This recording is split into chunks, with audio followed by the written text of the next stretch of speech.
তার দীর্ঘদিনের বাসনা প্রেম মন্দিরে প্রাণ মন্দিরে প্রাণ গোবিন্দের যুগল মূরতি যুগল দর্শনের জন্যে তিনি অনেকদিন ধরে আকাঙ্ক্ষা করেছিলেন। প্রাণ গোবিন্দ তার আকাঙ্ক্ষা পূরণ করেছেন। যুগল বিগ্রহ প্রতিষ্ঠিত হয়েছে আর আমরা এসেছি। আমার পরম সৌভাগ্য, দীর্ঘদিন ধরে বিভিন্ন জেলায় বিভিন্ন জায়গায় সাধুগুরু বৈষ্ণবের চরণতুলি প্রাপ্তির জন্য ঘুরে বেড়াচ্ছি। আজকেই আমার পরম সৌভাগ্য হলো এই পবিত্র অঙ্গনে, এই পবিত্র মাটিতে, আমার জন্মভূমি মাতৃ জঠর থেকে ভূমিষ্ঠ হয়েছিলাম এই পুণ্যভূমিতে, এই ঠাকুর বাড়িতে, সেই স্থানে আমি এসেছি। সাথে আপনাদের পেয়েছি, আমার পরম গুরুজন সাধুগুরু বৈষ্ণব মহাজন, সুজন স্বজন বন্ধুজন সবাইকে আমি পেয়েছি আমার প্রাণের মাঝে। আমার প্রাণের আনন্দ আমি আর ধরে রাখতে পারছি না।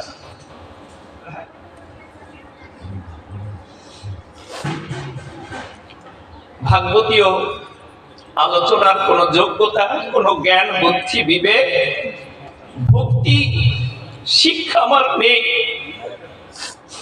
তবুও সাধুগুরু বৈষ্ণবের চরণধুলি পাবার জন্য লালায়িত হয়ে পথে পথে ঘুরি, কাঙাল বেশি ঘুরি পথে পথে।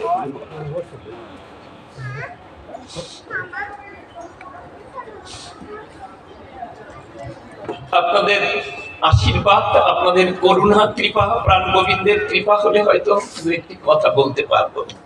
সেই আশীর্বাদ করবেন। আমার দাদা এসেছেন, আমার আত্মীয় স্বজন অনেকেই এসেছেন, আমার মাসিরা এসেছেন। ছোটবেলায় যাদের আদরে, যাদের স্নেহে বড় হয়েছি, যাদের সহযোগিতা পেয়ে আজকের আমি আপনাদের সেই বিষ্ণু, আপনাদের সেই বিষ্ণু, সেই ছোট্ট বালকটি ধুলিমাটি মাখা সেই বিষ্ণু আমি আপনাদের চরণের ঠাঁই দিই।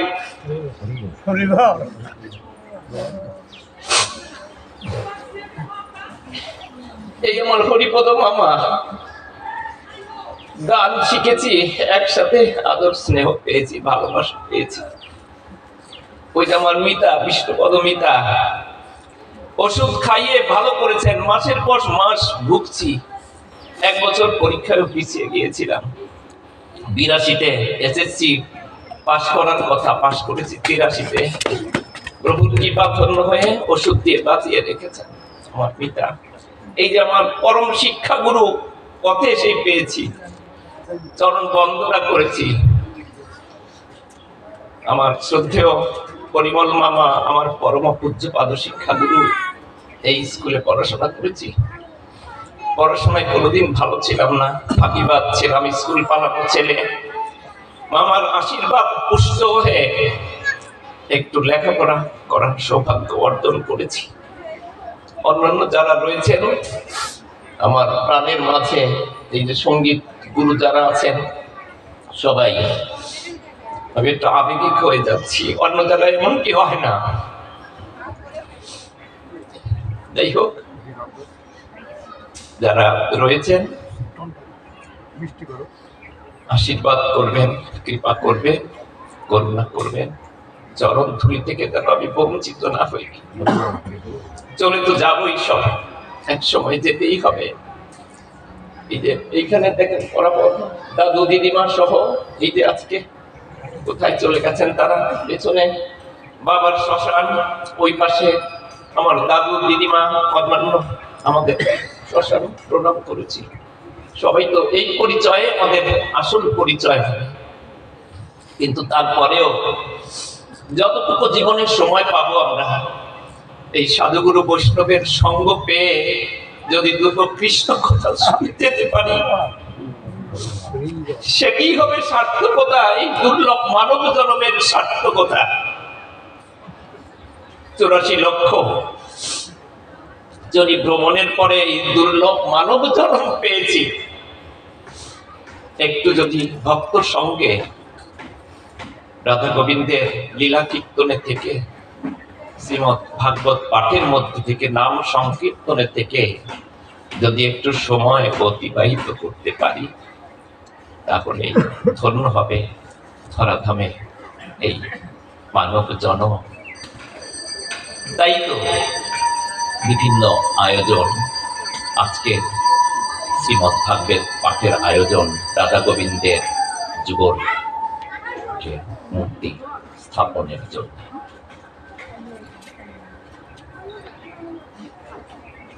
কবিগুরুর কথা মনে পড়ছে, কবিগুরু রবীন্দ্রনাথ, ঋষি কবি রবীন্দ্রনাথ, নোবেল বিজয়ী বাংলার রবীন্দ্রনাথ, তিনি বলেছেন, এদিন আজি কোন ঘরে গো খুলে দিল দ্বার, আজি প্রাতে সূর্য ওঠা সফল হলো কার। আমি মনে করছি আজকে আমরা যারা উপস্থিত হয়েছি, সকলের সূর্যোদয় সার্থক হয়েছে। আর আমার সার্থকতা একটু বেশি, আমি আপনাদেরকে কাছে পেয়েছি, পাশে পেয়েছি, এটি আমার অনেক বড় সার্থকতা।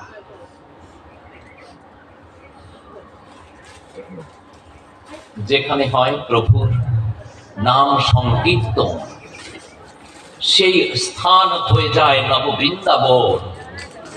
রাধা কৃষ্ণ যুগল হয়ে সেখানে দেন দর্শন। আমি মনে করছি রাধা গোবিন্দ স্বয়ং এই স্থানে এসেছেন, এটি আজ নব বৃন্দাবন ধামে পরিণত হয়েছে। সেই তো তুমি ব্রজের কানাই, কলিতে গৌর হরি, তোমার নামে মুখরিত আজ এই ঠাকুর বাড়ি, এই চর বিষ্ণুপুর নগরী। ব্রজের কানাই উপস্থিত হয়েছেন।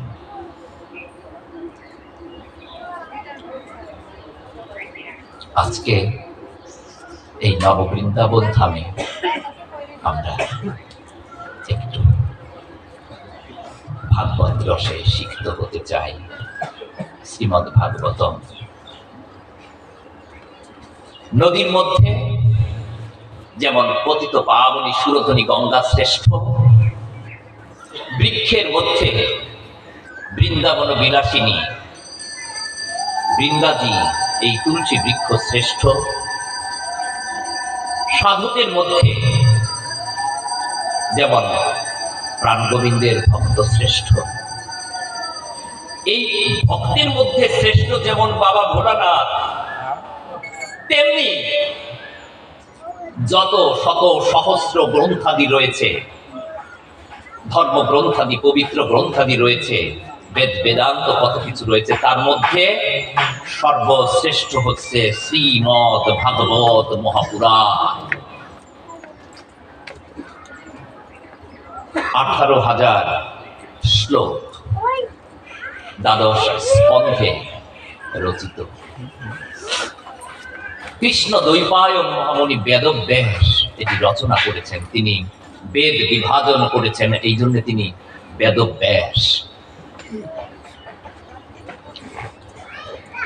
সপ্তদশ পুরাণ পর্যন্ত ব্রহ্ম সংহিতা রচনা করার পরে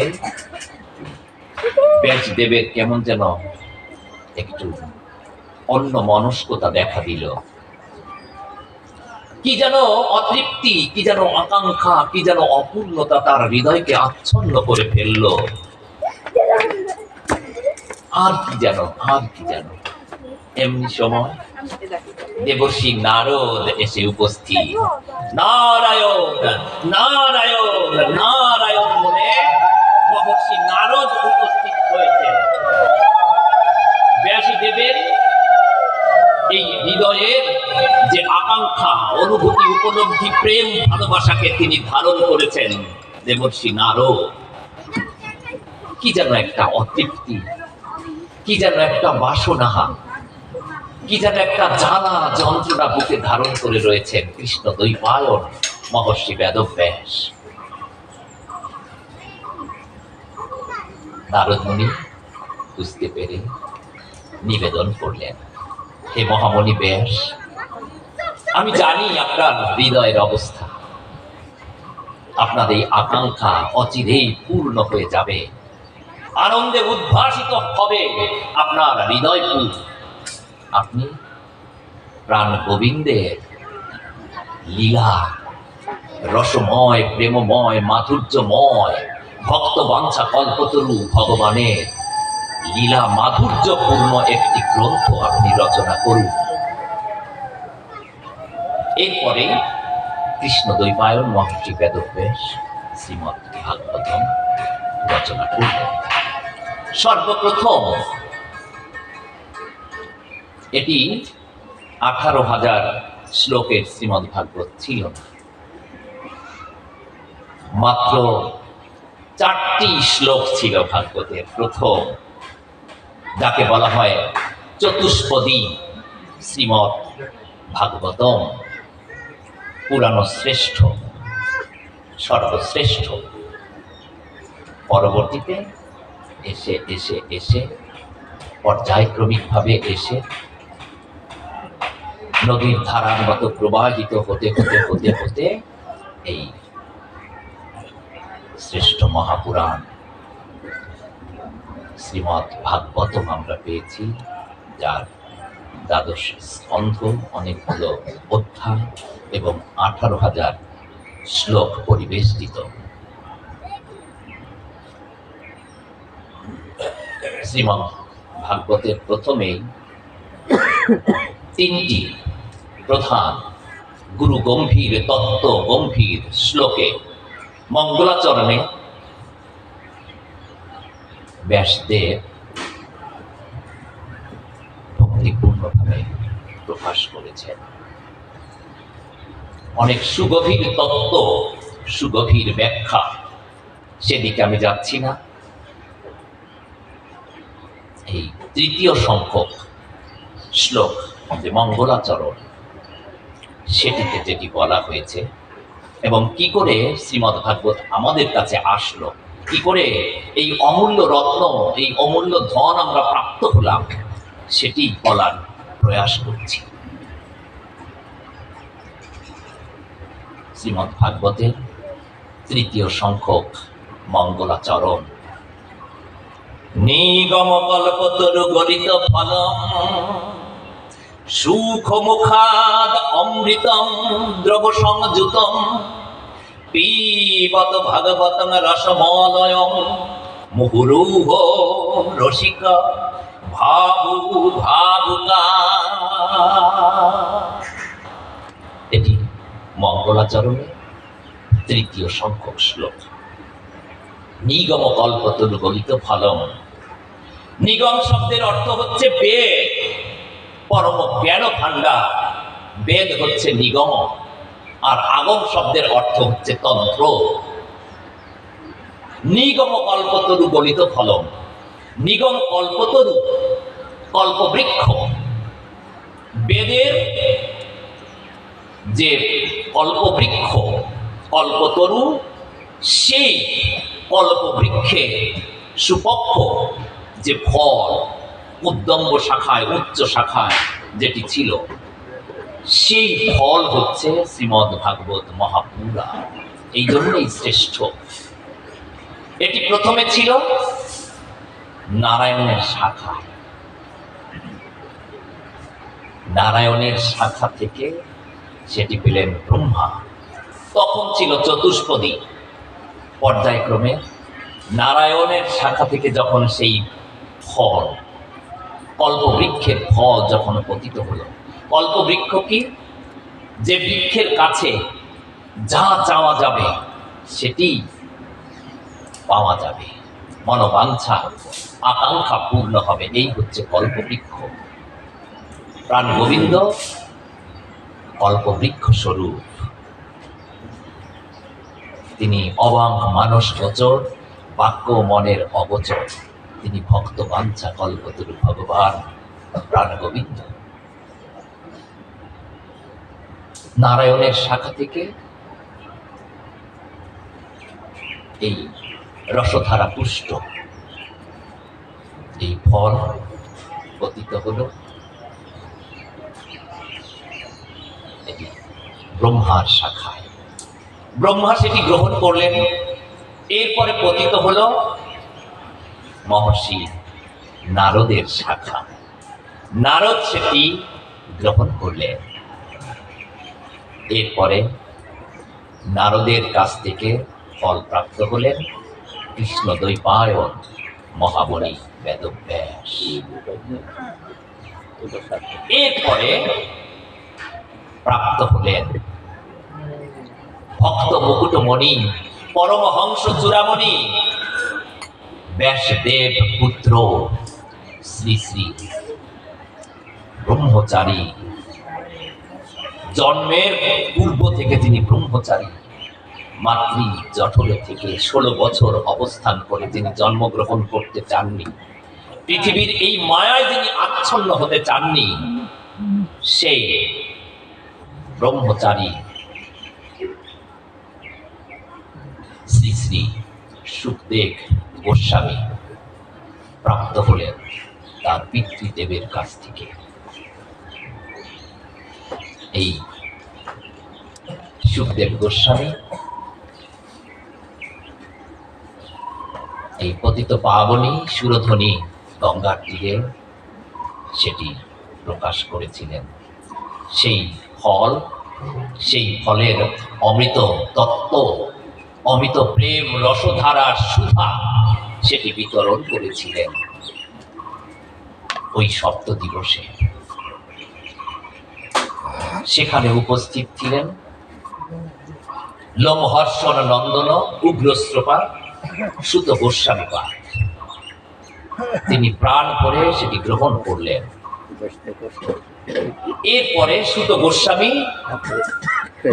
কোন এক মাঙ্গলিক শুভক্ষণে এইরকম কোন মুহূর্তে তিনি নৈমিষারণ্যের উপবনে 60,000 মুনিবরের সম্মুখে দেবর্ষি, রাজর্ষি, মহর্ষি, ব্রহ্মর্ষি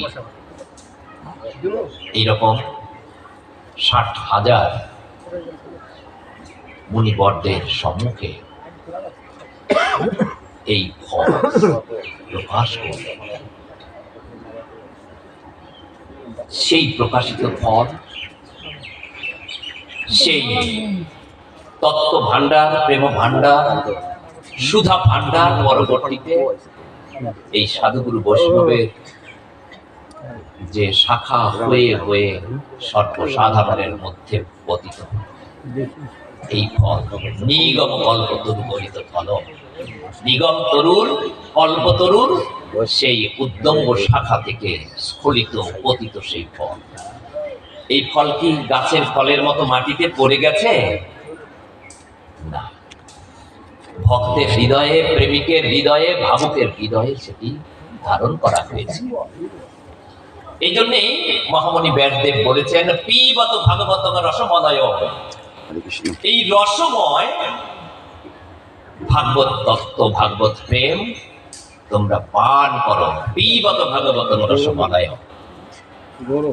এর আস্বাদনের অধিকারী কারা? রসিকা ভূমি ভাবুকা, যারা রসি, ভাবু, প্রেমী, প্রাণ গোবিন্দের চরণাশ্রিত যারা, তারাই একমাত্র এই শ্রীমদ ভাগবত শ্রবণ কীর্তন স্মরণের অধিকারী।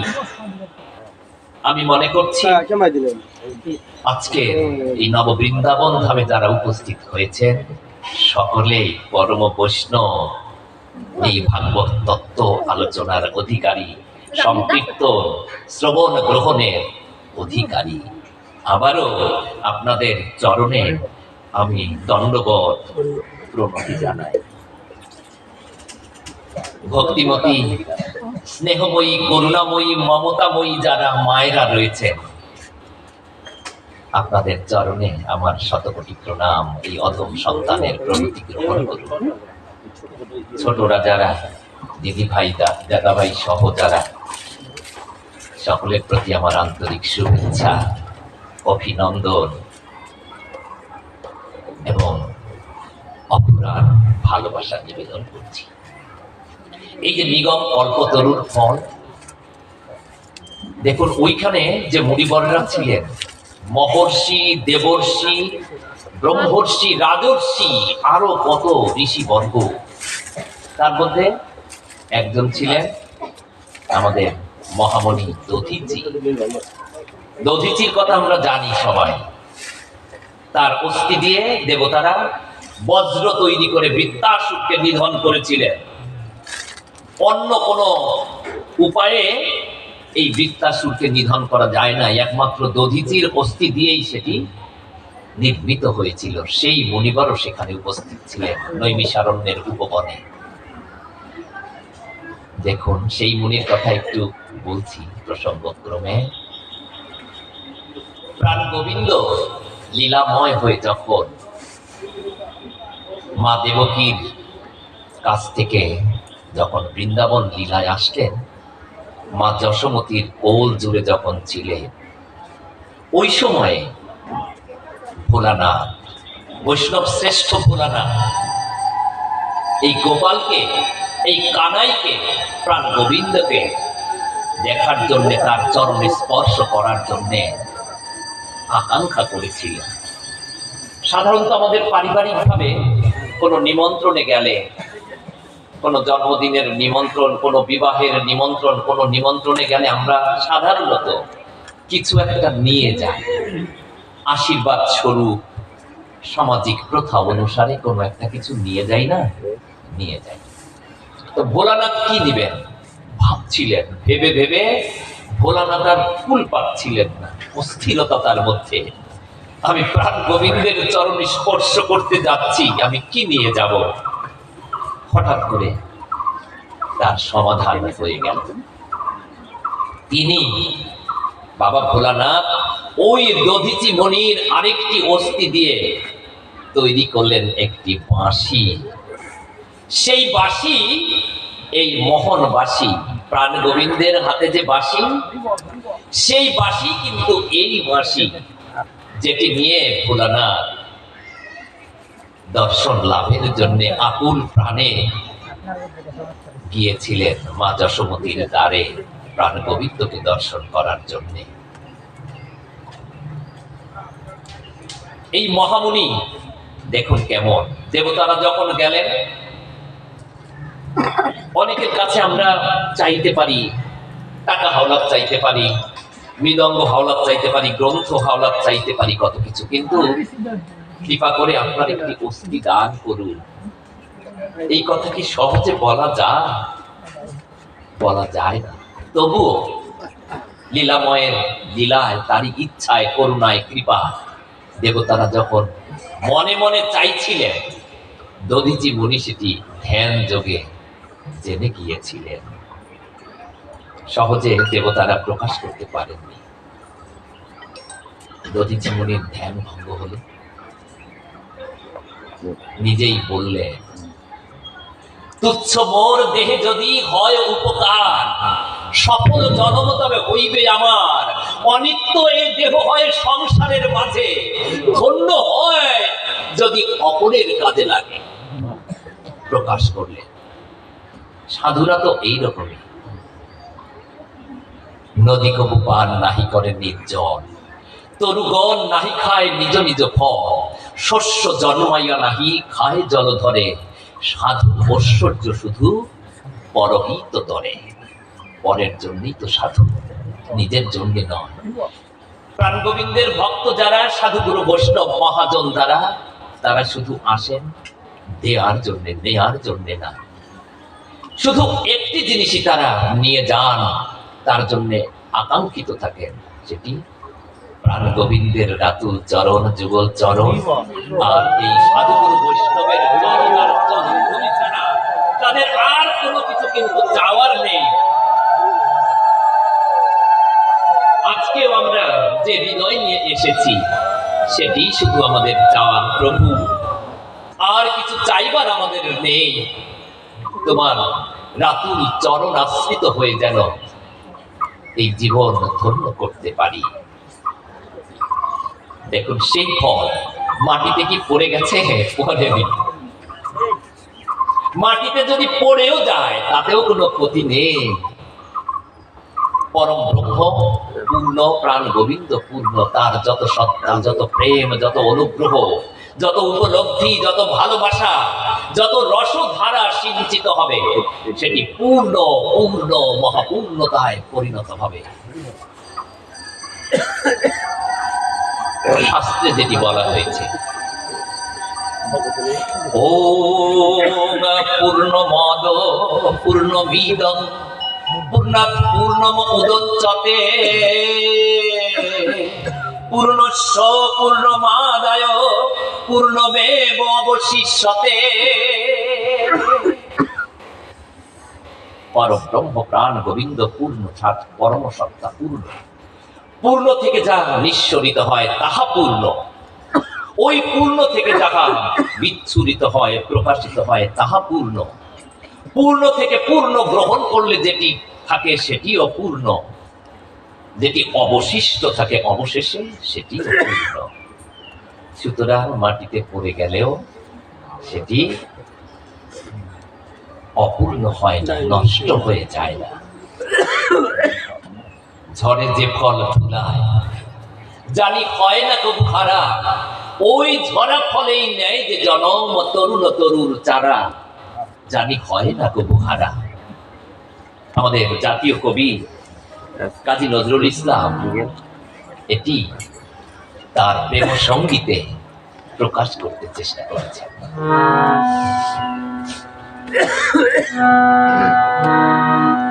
ঝরে যে ফল ধুলায় জানি হয় না কবু হারা, ওই ঝরা ফলে নেয় যে জনম তরুণ তরুণ চারা, জানি হয় না কবু হারা।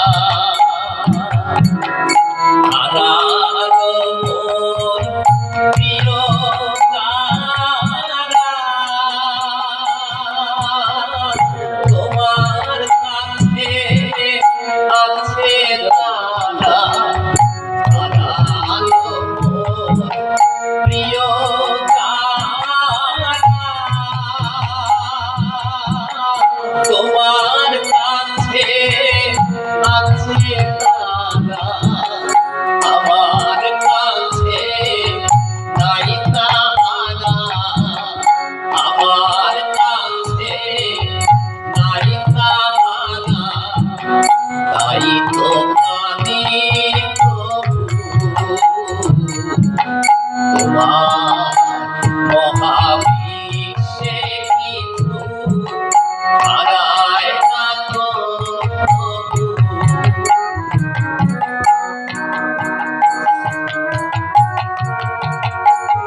ওই ফল কি মাটিতে পড়ে গেছে, নষ্ট হয়ে গেছে? নষ্ট হয়ে যায়নি, আছে। ভক্তের হৃদয়ে আছে, প্রেমে ভালোবাসায় সেটি রয়ে গেছে। সেই সুপক্ষ, সেই প্রেমময় সুধাময় ফল, এই ভাগবত কথা, হরি কথা, এই আলোচনা। দুদিনের জন্য এসেছি না, কয়দিন থাকবো আমরা? মহারাজ পরীক্ষিতের তো তবু 7 দিন নিশ্চিত ছিল। আমাদের এক মুহূর্ত সময় নেই, কখন চলে যাব। প্রাণ গোবিন্দের অনন্তের বাঁশি কখন বেজে উঠবে, সেই মোহনবাসীর সুরে আকৃষ্ট হয়ে কখন যে চলে যাব। এই সংসার, মায়ার সংসার ভুলে আমরা তো জানি না। যখন ডাকবেন তখনই যেতে হবে, এক মুহূর্ত সময় থাকবে না। বলে যেতে পারবো না, মা আমি আসি, বাবা আমি চলে যাচ্ছি, বলার সুযোগ নেই।